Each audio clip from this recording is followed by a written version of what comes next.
Formula One racing fuels are closely aligned to those developed for road cars. But for Shell, supplying Ferrari isn't just a matter of sending a tanker full of V-power to the next stop on the Grand Prix calendar. The logistics of fuel supply are one thing, maximising its performance quite another.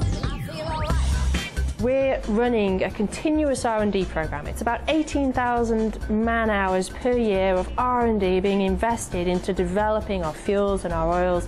That never stops. I think the investment and the research that Shell is doing at the moment for Formula One is something unique. We try to change the fuel whenever we've got a step change in performance. The fuel is a very important part inside the engine, and our Shell V-Power, makes our engine really strong.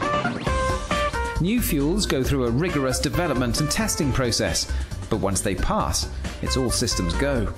Normally the way we are proceeding with Shell is that they send us few candidates to be tested. We make sure that they will get the maximum performance, we make sure that reliability is all right. Our objective normally is each 4 or 5 races to have a new product available.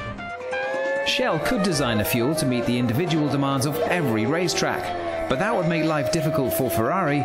And actually, there's no need, because our formulation team designed a fuel which gives the responsiveness, it gives the power, and it gives the protection at hotter temperatures. And so it's actually suitable for every single racetrack. The constant development of the race fuels and lubricants requires that Shell's supply chain not only gets them to the racetrack on time, but they are also blended accurately. We actually take samples from the drums to ensure that the product we are sending matches that was approved. They're then shipped out of Thornton to the races around the world. In Europe, it goes in one of our trucks. My name's Bruce Davies. And we have an absolutely wonderful truck driver called Bruce. I drive the Shell fuel truck. Who comes to the UK, collects the fuel and takes it all over Europe for us. We've never been late. When I left Valencia last year, at 3 in the morning, had a tyre blowout. Within 3 hours, the whole lot was fixed and was back on the road. When we go to the races outside of Europe, then it goes in smaller drums and it goes on aeroplanes. The fuels for the flyaway races are shipped out 4 weeks before the race to get the fuels cleared through customs, so it can be some tight deadlines.